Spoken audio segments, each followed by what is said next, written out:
Hello dear student, good morning.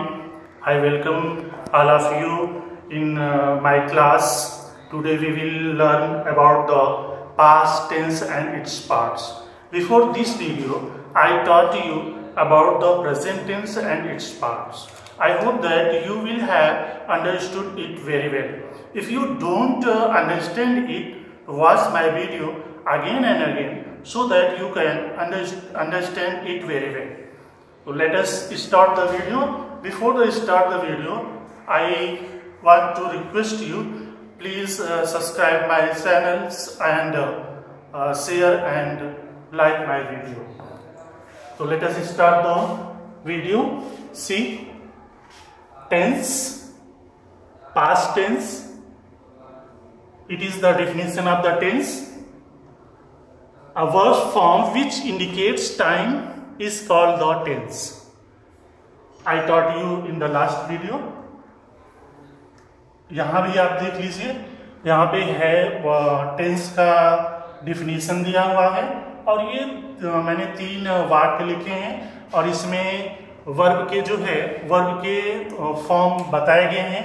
यहाँ पे देखिए, ये वर्ब का फॉर्म है, यहाँ वर्ब का फॉर्म है, ये वर्ब का फॉर्म है। जो वर्ब का फॉर्म हमें किसी समय को बताता है तो उसी को हम क्या कहते हैं, टेंस कहते हैं। टेंस मतलब समय या काल। उसके बारे में पिछले वीडियो में मैं आपको समझा चुका हूँ, थोड़ा सा मैंने यहाँ पे आपको रिवाइज किया। अब ये देखिए, आपका टी डायग्राम यहाँ पे बना हुआ है और ये जो पहला पार्ट था ये फिनिश हो चुका है। इसका जो टेंस का दूसरा भाग है पास्ट, और ये उसके सारे पार्ट दिए हुए हैं। Past simple, past continuous, past perfect continuous. These are the part of the past tense. So let us start its parts. Its first part is simple past tense. तो सिंपल पास्ट टेंस को शुरू करने से पहले मैं एक चीज आपको बताना चाहता हूं कि हमारे जो 3 टेंस हैं इसमें जो प्रेजेंट टेंस और पास्ट टेंस है, इसके सिंपल भाग, सिंपल प्रेजेंट टेंस और सिंपल पास्ट टेंस, दोनों के अफर्मेटिव सेंटेंस में हेल्पिंग वर्ब का यूज नहीं होता है। प्रेजेंट सिंपल में क्या होता है कि अगर आपका एक वचन करता है तो मेन वर्ब का फर्स्ट फॉर्म यस या यस जुड़ेगा, और अगर बहुवचन का करता है तो केवल मेन वर्ब का फर्स्ट फॉर्म जुड़ेगा।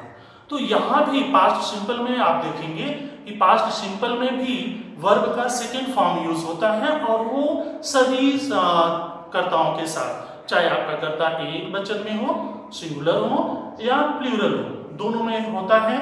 तो अफर्मेटिव में जैसा आपको नियम बताया जा चुका है, कोई भी अफर्मेटिव सेंटेंस होता है, अगर वो हिंदी वाक्य हमें दिया हुआ है तो पहला कर्तव्य, पहला चीज हमें जो उस पर ध्यान देना होता है, उसके वाक्य को पहचानना कि ये किस वाक्य, कौन सा टेंस इस वाक्य में यूज हुआ है। उसके बाद सब्जेक्ट और वर्ब और ऑब्जेक्ट को फाइंड आउट करना। तो जब ये सब फाइंड आउट करके हो जाएगा तो हमें पहले सब्जेक्ट लाना है, फिर वर्ब का सेकेंड फॉर्म लाना है, ऑब्जेक्ट लाना है। ये चीज देखिए मैंने यहाँ पे लिखा है। तो पहले हम लोग पहचान देखते हैं। पहचान आइडेंटिफिकेशन जो है वो हिंदी वाक्य की आइडेंटिफिकेशन मैंने यहाँ पे लिखा है कि ता था, ती थी, ते थे, अथवा, आ, या, ई, ए आदि आएगा। जैसे यहाँ पे 2 वाक्य मैंने लिखा है, वह पत्र लिखा, देखो लास्ट में क्या आया, आ, तो ये क्या हो गया, पास्ट सिंपल का हो गया। यहाँ पे देखिए, वे प्रतिदिन विद्यालय जाते थे, थे, तो यहाँ पे क्या हो गया, पास्ट सिंपल। मतलब ये हिंदी वाक्य को इस तरह से आपको पहचानना है कि लास्ट में वर्ब में क्या लगा है, ये चीजें वहां पे होनी चाहिए। अगर ऐसा है तो पास्ट सिंपल का होगा। अभी अफर्मेटिव सेंटेंस का मैंने आपको बताया कि सब्जेक्ट लिखेंगे, वर्ब का सेकेंड फॉर्म रहेगा और ऑब्जेक्ट रहेगा। ये केवल 3 रूल्स हैं अफर्मेटिव सेंटेंस में। और इसके मैंने 2 वाक्य यहाँ पे लिखा है। देखो यहाँ पे लिखा है, उसने कल मुझे एक कलम दिया। अब इसमें आप फाइंड आउट करिए, ये क्या हो गया, आपका वर्ब हो गया, और वर्ब में कौन लगा के प्रश्न करिए तो ये आपका सब्जेक्ट आएगा, और ये कलम ये डायरेक्ट ऑब्जेक्ट हो गया, ये आपका इनडायरेक्ट ऑब्जेक्ट हो गया, ये समय सूचक शब्द हो गया। तो मतलब इनडायरेक्ट और डायरेक्ट ऑब्जेक्ट, पहले ध्यान से समझिए, डायरेक्ट ऑब्जेक्ट जो होता है वो निर्जीव होता है और इनडायरेक्ट ऑब्जेक्ट सजीव होता है। तो पहले जब हम इसका ट्रांसलेशन करते हैं तो पहले कौन सा ऑब्जेक्ट आएगा, पहले हमें जो है इनडायरेक्ट ऑब्जेक्ट लिखते हैं, फिर डायरेक्ट ऑब्जेक्ट लिखते हैं। अगर आपने थोड़ा सा इधर उधर किया तो भी सही है, लेकिन तब इनडायरेक्ट ऑब्जेक्ट लिखने के पहले आपको टू का यूज करना होगा। तो देखिए मैं इसका ट्रांसलेशन करता हूं। तो पहले मुझे आपको उसने का हमने यहाँ पे लिख दिया ही। अब दिया, दिया का सेकेंड फॉर्म क्या होगा, गेव, गिव, गेव, गिवन। फिर देखो ही गेव। अब देखिए इनडायरेक्ट ऑब्जेक्ट आएगा मी, मुझे को मी। फिर एक कलम, पेन, और फिर समय सूचक जो शब्द होता है वो लास्ट में लिखते हैं। तो क्या हो जाएगा, एस्टरडे। ये हो गया आपका, इस तरह से ये ट्रांसलेशन हो गया। दूसरा देखिए, मैं इस घर में रहता था लास्ट में आया है। अब यहां भी देखिए सब्जेक्ट मैं और वर्ब रहता था इस घर में, ये ऑब्जेक्ट के रूप में यहां पे लिखा गया है। तो यहां पे क्या हो जाएगा, आई, रहना का लिव, लिव का क्या हो जाएगा second form lived, I lived. फिर प्रीपोजिशन आपको लगाना इन, फिर इस घर में दिस हाउस। ये हो गया आपका, ये ट्रांसलेशन हो गया। तो ये जो है ध्यान रखना आपको, यहाँ देखिए एक वचन है और ये भी एक वचन है, लेकिन कभी कभी हम क्या करते हैं कि इसके साथ हम बहुवचन का हेल्पिंग वर्ब यूज करते हैं। जैसे आप प्रेजेंट परफेक्ट में देखिए तो आई के साथ हैव लगता है, इसका यूज नहीं होता है। तो दोनों कर्ताओं के साथ हमें मेन वर्ब का सेकेंड फॉर्म यूज करना है और ऑब्जेक्ट यूज करना है। तो ये अफर्मेटिव सेंटेंस का हो गया। मुझे लगता है आपको ये समझ में आया होगा। नहीं समझ में आया तो फिर रिवर्स करके वीडियो देखिए तो आपको सारी बातें समझ में आएंगी। तो इस तरह से हम लोग निगेटिव सेंटेंस, अब निगेटिव सेंटेंस की तरफ बढ़ते हैं। निगेटिव सेंटेंस में क्या है कि कोई भी निगेटिव सेंटेंस में नकारात्मक का कोई भी नकारात्मक शब्द का यूज रहेगा, इंट्रोगेटिव वर्ड का यूज रहेगा, निगेटिव वर्ड का यूज रहेगा। तो उसमें हम क्या करते हैं, अभी तो हमने अफर्मेटिव में देखा वहां पे हेल्पिंग वर्ब का यूज नहीं है, लेकिन निगेटिव में जब आएंगे तो हम हेल्पिंग वर्ब का यूज करेंगे। तो पहले स्थान पे हम क्या लिखेंगे, सब्जेक्ट लिखेंगे। दूसरे स्थान पे क्या आएगी, हेल्पिंग वर्ब। और इस टेंस की हेल्पिंग वर्ब डिड है, जो सभी सब्जेक्ट के साथ लगाई जाएगी, चाहे वो सिंगुलर हो चाहे प्लूरल हो। इसके बाद तीसरे स्थान पे नॉट आएगा, चौथे स्थान पे वर्ब का फर्स्ट फॉर्म आ जाएगा और लास्ट में हम ऑब्जेक्ट लिखेंगे। तो यही रूल्स है, यहाँ पे हमने लिखा है, आप देख लीजिए। यहाँ पे लिखा हुआ है सब्जेक्ट, फिर देखिए डिड लिखा है विथ ऑल सब्जेक्ट, मैंने लिखा है विथ ऑल सब्जेक्ट मतलब सभी प्रकार के कर्ताओं के साथ, एक वचन बहुवचन, तीसरे पे नॉट, और यहाँ पे आपका क्या हो जाएगा, वर्ब का फर्स्ट फॉर्म आ जाएगा, लास्ट में ऑब्जेक्ट। फिर देखिए मैंने यहाँ पे वाक्य लिखा है, उसने अपने पिता को पत्र नहीं लिखा। उसने के लिए हमने क्या लिखा, ही लिख दिया। अब यहाँ पे देखिए जो वर्ब है, वर्ब क्या है, लिखा। तो इसके पहले हमें क्या लाना है, हेल्पिंग वर्ब लाना है। क्यों लाना है, क्योंकि यहाँ पे निगेटिव वर्ड है। तो ही डिड नॉट। अब तीसरा क्या आएगा आपका, नॉट का यूज करेंगे। फिर चौथा क्या है, वर्ब्स का फर्स्ट फॉर्म, वर्ब यहाँ पे क्या है, लिखना, इसका फर्स्ट फॉर्म क्या होगा, राइट। अब ऑब्जेक्ट क्या है, पत्र ना, तो क्या हो जाएगा, अ लेटर। अब देखिए मैं जो है इनडायरेक्ट ऑब्जेक्ट को बाद में ले जा रहा हूं, डायरेक्ट के बाद में ले जा रहा हूं, तो मुझे क्या लगाना पड़ेगा, टू और हिज फादर। ये हो गया आपका, इस तरह से ये ट्रांसलेशन हो गया। फिर दूसरा देखिए, चपरासी पानी नहीं लाता है। ये लाना आपका क्या हो गया, वर्ब हो गया, सब्जेक्ट हो गया, ऑब्जेक्ट हो गया, निगेटिव वर्ड हो गया। तो पहले हमें सब्जेक्ट लाना है, द प्यून, ठीक। अब हेल्पिंग वर्ब क्या आएगी, ये सिंगुलर है इसलिए यहां पे क्या लगेगा, डिड, हेल्पिंग वर्ब हो गई। फिर तीसरे स्थान पे हमें क्या लाना है, नॉट, फिर लाना का अंग्रेजी क्या होती है? ब्रिंग। इसका फर्स्ट फॉर्म है ब्रिंग और लास्ट में क्या लिखेंगे? Water object. तो क्या हो गया? The peon did not bring water. तो ये आपका क्या हो गया? Negative sentence. इस तरह से इसका ट्रांसलेशन करते हैं। बढ़ते हैं अपने अगले सेंटेंस की तरफ जो इंट्रोगेटिव सेंटेंस है। इंट्रोगेटिव सेंटेंस में मैंने आपको बताया है कि इंट्रोगेटिव सेंटेंस दो तरह का होता है, एक यस और नो टाइप का होता है और दूसरा WH वर्ड टाइप का होता है। तो दोनों की पहचान एकदम सिंपल सी है। अगर आप हिंदी में पहचानना चाहते हैं तो हिंदी में कोई भी प्रश्नवाचक शब्द से वाक्य शुरू होगा, इंग्लिश में किसी न किसी हेल्पिंग वर्ब से शुरू होगी। दोनों की आइडेंटिफिकेशन एकदम बहुत ही इजी है। हिंदी में केवल देखिए कि जो वाक्य प्रश्नवाचक शब्द से शुरू है तो ये यस और नो टाइप है, और इंग्लिश में जो वाक्य किसी हेल्पिंग वर्ब से शुरू है तो ये यस और नो टाइप का है। तो इसमें पहले हम हेल्पिंग वर्ब लाते हैं, इसके बाद कर्ता लाते हैं, फिर वर्ब का फर्स्ट फॉर्म लाते हैं, ऑब्जेक्ट लाते हैं और लास्ट में क्वेश्चन मार्क लगाते हैं। तो वही चीजें यहाँ पे लिखी हुई हैं, आप देख लीजिए। ये हेल्पिंग वर्ब डिड पहले आएगा, फिर इसके बाद सब्जेक्ट आएगा, वर्ब का फर्स्ट फॉर्म आएगा, ऑब्जेक्ट आएगा, लास्ट में क्वेश्चन मार्क लगेगा। अब यहाँ पे देखिए, क्या शाम ने अपना कोट साफ किया? अब यहाँ पे देखिए ये शब्द हमें बताता है कि ये वाक्य हमारा कैसा? यस और नो टाइप का। ओके, तो फिर हम क्या करते हैं? पहले हेल्पिंग वर्ब से शुरुआत करेंगे। यहाँ पे लिखेंगे डिड। ये डिड हो गया। अब करता यहाँ पे क्या है? श्याम। श्याम एक प्रॉपर नाउन है, इसलिए हम इसको कैपिटल में यस लिखेंगे, श्याम। डिड श्याम। अब देखो वर्ब क्या है? तीसरे स्थान पे देखो यहाँ वर्ब का फर्स्ट फॉर्म, वर्ब साफ करना, तो इसका क्या हो जाएगा? वॉश।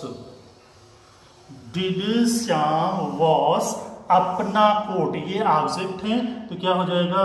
हिज कोट, लास्ट में क्वेश्चन मार्क। ये हो गया। दूसरा है, क्या उसने तुम्हारा पत्र पढ़ा? ठीक है, तो इसको भी इसी तरह से उसने का क्या हो जाए?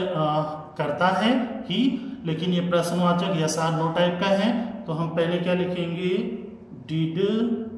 इसके बाद उसने का हम क्या लिखते हैं? ही। Did he. अब देखो पढ़ा, ये वर्ब है तो इसका फर्स्ट फॉर्म रीड ना, डिड ही रीड। अब देखो तुम्हारा पत्र, तुम्हारा को हम क्या बोलते हैं इंग्लिश में? योर, और पत्र को क्या लिख दिए? लेटर, और एकदम लास्ट में क्या करेंगे? क्वेश्चन मार्क लगा देंगे। इस तरह से अब आप यहाँ देख सकते हो। दोनों का जरा सा ध्यान दीजिए, दोनों में जरा देखिए। यहाँ पे हिंदी में है, ये इंग्लिश में है। तो इंग्लिश में हेल्पिंग वर्ब से शुरू है और हिंदी जो है प्रश्नवाचक शब्द से शुरू है। तो ये दोनों की आइडेंटिफिकेशन होती है। तो आइडेंटिफिकेशन आपको अच्छी तरह से आनी चाहिए, नहीं तो ट्रांसलेशन आप सही से नहीं कर पाओगे। फिर दूसरा है WH टाइप क्वेश्चन।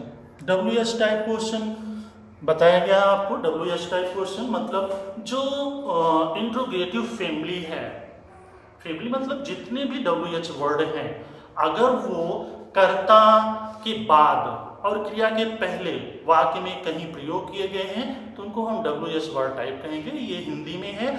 और इंग्लिश में WH वर्ड से आपका अगर इंग्लिश वाक्य, कोई भी इंग्लिश सेंटेंस स्टार्ट होता है तो WH वर्ड टाइप का होगा। और इसका रूल्स क्या होता है कि जब हम हिंदी में इसको ट्रांसलेशन करने लगते हैं तो पहले हम WH वर्ड की अंग्रेजी लिखेंगे, दूसरा हेल्पिंग वर्ब लिखेंगे, तीसरा सब्जेक्ट लिखेंगे, चौथा मेन वर्ब का फर्स्ट फॉर्म आएगा, पांचवा ऑब्जेक्ट, और छठे स्थान पे एकदम लास्ट में हम क्या करते हैं? क्वेश्चन मार्क लगाते हैं। देखिए बच्चों, यही यहाँ पे हमने लिखा है, ये सारे रूल्स यहाँ पे लिखे गए हैं। और यहाँ पे मैंने दो लिखा है, दो सेंटेंस लिया है, दोनों सेंटेंस यहाँ पे दिए हैं। तो बारी बारी से हम दोनों का आपको ट्रांसलेशन करके दिखाता हूँ। यहाँ पे देखिए, ये है आपका प्रश्नवाचक शब्द ना, और ये जो है आपका है वर्ब, और ये आपका क्या है? सब्जेक्ट है। तो हम शुरुआत जब करेंगे तो हमें क्या करना है? आपके रूल के अनुसार हमें इस प्रश्नवाचक शब्द की अंग्रेजी लिखनी है। तो व्हेन हो गया, फिर इसके बाद हेल्पिंग वर्ब, हेल्पिंग वर्ब क्या आएगी? डिड आएगी ना, व्हेन डिड। अब यहाँ पे राम जो है प्रॉपर नाउन है, इसका पहला लेटर हम कैपिटल ही लिखेंगे, डिड राम। ना अब देखिए लौट कर आया, when did Ram return back, verb का ना फर्स्ट फॉर्म रिटर्न बैक, वापस आना, when did Ram return back, ये हो गया। दूसरा देखो, उस बच्चे ने कितना दूध पिया। ठीक है, अब देखिए यहाँ पे एक चीज आप ध्यान से समझ लीजिए, कितना कितनी, यहाँ पे दो चीजें होती हैं, हाउ मच और हाउ मेनी। तो हाउ मेनी के हम करते हैं, प्रयोग करते हैं जब कहीं पे नंबर्स बताए गए हैं, और हाउ मच का यूज होता है मात्रा के ऊपर, मतलब तुम कितना चावल खाए। तो यहाँ पे कितना मतलब एक मात्रा बताई जा रही है, कितनी मात्रा। जैसे तुम्हारे कक्षा में कितने विद्यार्थी हैं, तो वहाँ पे नंबर है, तो हाउ मेनी का यूज हम करते हैं नंबर के लिए, और हाउ मच का यूज करते हैं हम मात्रा के लिए। तो मात्रा का यूज जब हम भी करेंगे, हाउ मच का यूज करेंगे, तो उसके साथ जिस चीज के बारे में, जिस नाउन के बारे में पूछा जा रहा है, वो नाउन वहां पे आएगा। जैसे हाउ मच यहाँ पे क्या दिया है, वो कितना दूध पीता है, तो दूध आ रहा है, ये नाउन है, तो पहले हाउ मच मिल्क आएगा। और जैसे अभी कितने छात्र पढ़ते हैं, तुम्हारी कक्षा में कितने छात्र पढ़ते हैं, तो हाउ मेनी स्टूडेंट्स आएगा, वहां पे संख्या पूछी जा रही है। तो यहाँ पे देखिए, यहाँ पे लिखा है कितना दूध, तो यहाँ क्या होगा, हाउ मच मिल्क ना। इसके बाद आप हेल्पिंग वर्ब का यूज करोगे, डिड का यूज करेंगे। फिर यहाँ पे देखो, उस बच्चे ने, मतलब दैट बॉय या दैट चाइल्ड लिख सकते हैं, यहाँ पे बच्चा है, दैट चाइल्ड, ठीक है। How much milk did that child. अब यहाँ पे लास्ट में आपका क्या लिखना है, ड्रिंक। तो यहाँ पे आपका क्या आ जाएगा, ड्रिंक। आपका वाक्य क्या हो गया, how much milk did that child drink. ठीक है, अब यहाँ पे फिर ये इस तरह से आपका इंट्रोगेटिव सेंटेंस हुआ, और यहाँ से आपका पास्ट सिंपल समाप्त हुआ। अब हम बढ़ते हैं पास्ट कंटिन्यूअस टेंस की तरफ। Past continuous tense, continuous progressive tense, आपको बताया गया है कि इसमें क्रिया के साथ रहा, रही, रहे लगा रहेगा, और पास्ट है तो था, थी, और प्रेजेंट है तो है, ही है, हैं, हूँ या हो रहेगा, फ्यूचर है तो गागी, गे रहेगा। तो यहाँ पे देखिए ये आइडेंटिफिकेशन है, रहा था, रही थी, रहे थे आदि। जैसे वहाँ पे मैंने एग्जाम्पल आपको समझाया, वह खेल रहा था, तुम विद्यालय जा रहे थे। लास्ट में देखिए रहा था और यहाँ पे रहे थे, तो ये दोनों दिया हुआ है जो वर्ब के साथ जुड़ा हुआ है। तो ये क्या हुआ, पास्ट कंटिन्यूअस का हुआ। और अब अफर्मेटिव में चलते हैं। अफर्मेटिव में आप ध्यान दीजिए कि ये पास्ट कंटिन्यूअस टेंस का जो अफर्मेटिव सेंटेंस होता है, अफर्मेटिव सेंटेंस मतलब उसमें किसी भी प्रश्नवाचक शब्द या नकारात्मक शब्दों का कोई भी प्रयोग नहीं रहेगा, तो वो साधारण वाक्य होगा, उसे अफर्मेटिव कहेंगे। तो इसमें हमें सब्जेक्ट लाना होता है पहले। हेल्पिंग वर्ब वाज और वेयर दो यहाँ पे हैं, वाज और वर्ब। तो वाज जो है वो सिंगुलर के साथ, वर्ब जो है प्लूरल के साथ। फिर तीसरे स्थान पे आपकी वर्ब का आईएनजी फॉर्म आएगा। यहाँ पे कंटिन्यूअस, सभी कंटिन्यूअस में आईएनजी फॉर्म ही यूज होता है। और चौथे स्थान पे आपका ऑब्जेक्ट रहेगा। वही रूल्स यहाँ पे लिखा हुआ है, आप देख सकते हैं इसको वीडियो में। फिर इसी के रूल को यहाँ पे हम लोग देख के करते हैं। मैं अपनी किताब पढ़ रहा था,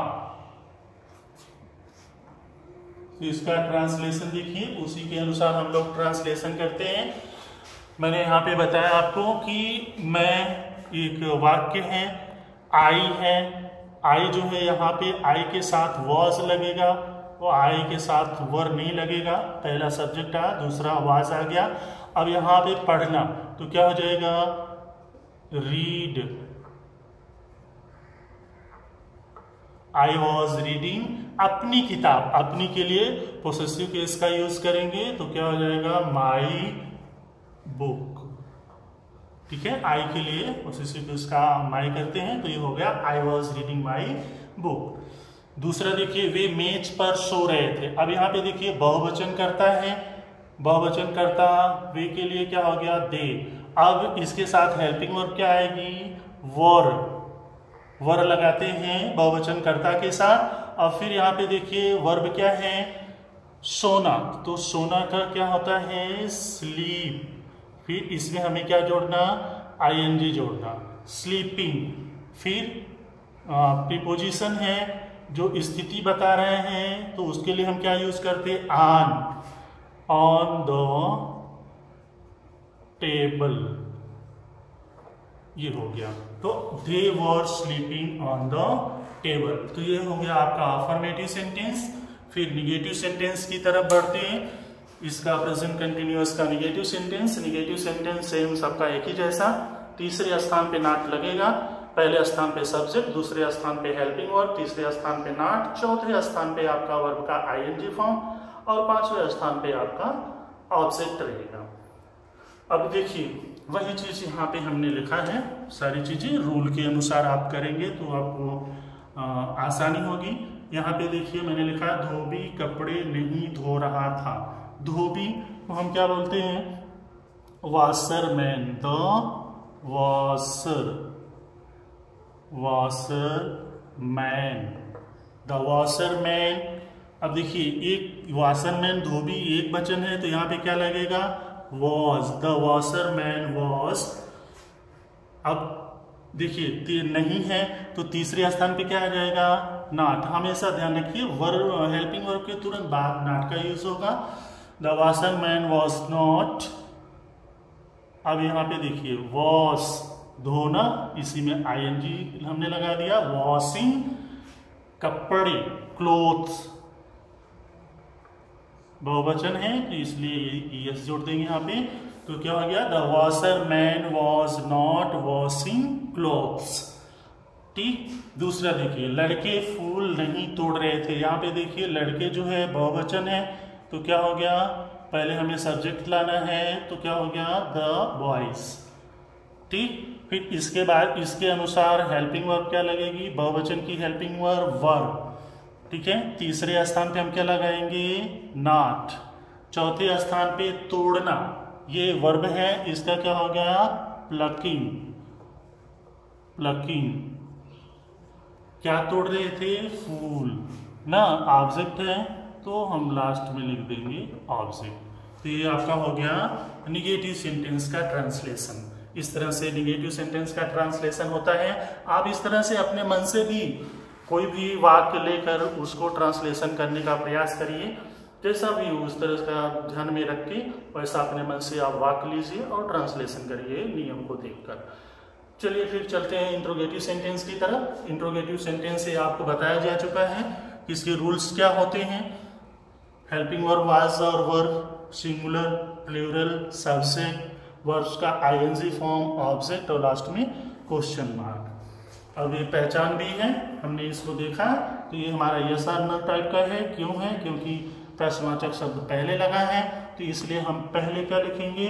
अब देखिए ये सब्जेक्ट के अनुसार लिखना है। यहाँ पे देखिए वे बहुवचन है तो इसके लिए हेल्पिंग वर्ब क्या आएगी, वर आएगी। इसके बाद दूसरा स्थान देखिए क्या है, सब्जेक्ट का है। सब्जेक्ट यहाँ पे क्या, वे है, तो हमने यहाँ पे लिख दिया दे। ठीक है। अब तीसरा देखिए वर्ब का आईएनजी फॉर्म। वर्ब यहाँ पे क्या, प्ले, प्ले।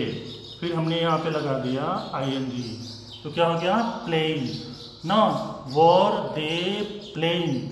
अब क्या खेल रहे थे, फुटबॉल ना, फुटबॉल और लास्ट में क्वेश्चन मार्क। क्या हो गया, वर दे प्लेइंग फुटबॉल। फिर दूसरा देखियो, तुम मेरे नौकर को बुला रहे थे। अब यहाँ देखो, क्या तुम मेरे नौकर को बुला रहे थे, तो ये प्रश्नवाचक हो गया। तो यहाँ पे क्या, ये भी यू जो है क्या होता है कि आपका प्लूरल होता है, इसलिए यहाँ पे वर का यूज होगा, फिर यू आएगा ना, वर यू। अब मेन वर्ब यहाँ पे क्या, मेन वर्ब बुलाना, तो क्या हो जाएगा कॉलिंग, वर यू कॉलिंग क्या, मेरे नौकर को, मेरे मतलब माई, और फिर सर्वेंट ना, were you calling my servant. समझ पाया? तो ये आपका यस और नो टाइप का हो गया। लास्ट इसका इस टेंस का WH वर्ड टाइप का है, तो सभी उसी तरह से पहले WH वर्ड लाएंगे, फिर हेल्पिंग वर्ब लाएंगे, फिर सब्जेक्ट लाएंगे तीसरे स्थान पे, चौथे स्थान पे वर्ब का ING लगेगा, फिर पांचवें स्थान पे ऑब्जेक्ट, और छठे स्थान पे जाके आपका क्वेश्चन मार्क होगा। ये देखिए सेम उसी तरह से यहाँ पे लिखा गया, आपको दिखाया गया है। और यहाँ देखिए आप जरा ध्यान से, ये देखिए WH वर्ड है, WH वर्ड जो कर्ता और क्रिया के बीच में यूज हुआ है, तो इसलिए हम इसे क्या बोलते हैं, WH टाइप क्वेश्चन। तो पहले हमें क्या करना होता है, ये जो WH वर्ड है इसकी स्पेलिंग हमें पहले लिखनी होती है, इसके बाद हेल्पिंग वर्ब लगाते हैं। हेल्पिंग वर्ब किसके अनुसार लगाना है, जो करता है, हमारा करता यहाँ पे वह है, और ये कैसा सिंगुलर है, तो इसलिए यहाँ पे क्या लगेगा वॉज, ठीक ना, वॉट वॉज। इसके बाद तीसरे स्थान पे क्या आएगा, करता आएगा ही। चौथे स्थान पे वर्ब, वर्ब यहाँ पे करना, ठीक ना, तो यहाँ पे क्या हो जाएगा डू प्लस ING ना, फिर क्या हो गया व्हाट वाज ही डूइंग। अब छुटा क्या है इसमें, देखो ये ऑब्जेक्ट है, तो पहले हम मे के लिए इन लिखते हैं, फिर लास्ट में द रूम, और एकदम लास्ट में क्वेश्चन मार्क, ठीक है। तो ये हो गया what was he doing in the room. दूसरा देखो, तुम कल कहाँ से आ रहे थे। अब देखो यहाँ पे ये आपका WH वर्ड हुआ, और इसकी इंग्लिश हम क्या करेंगे, पहले लिखेंगे वेयर। अब देखो यू है ना, ये तुम है, और ये क्या है बहुवचन है, इसलिए हेल्पिंग वर्ब दूसरे स्थान पे आएगी, कौन सी हेल्पिंग वर्ब आएगी ना, वेयर वर्ब। अब तीसरे स्थान पे क्या आएगा, करता आएगा, करता यहाँ पे क्या है तुम, तो हम इसको लिखेंगे यू ना, वेयर वेयर यू, ठीक है। अब देखो आना ना, आना का क्या होगा कम, फिर ING, ठीक ना, कमिंग। अब देखो यहाँ पे है कहाँ से आ रहे थे, तो यहाँ पे हम क्या से के लिए क्या लगाएंगे फ्रॉम। अब बचा क्या इसमें, ये शब्द बचा, इसको हम लास्ट में लिख देंगे यस्टरडे, लास्ट में क्वेश्चन मार्क। तो ये हो गया where were you coming from yesterday, मतलब तुम कल कहाँ से आ रहे हो। तो इस तरह से आपका ये पास्ट के दोनों भाग यहाँ पे क्लियर हुए, प्रेजेंट पास्ट सिंपल और पास्ट कंटिन्यूअस। तो दोनों का मैंने आपको ट्रांसलेशन करके बताया। इसके नेक्स्ट वीडियो में मैं आपको पास्ट परफेक्ट और पास्ट परफेक्ट कंटिन्यूअस बताऊंगा। Thank you.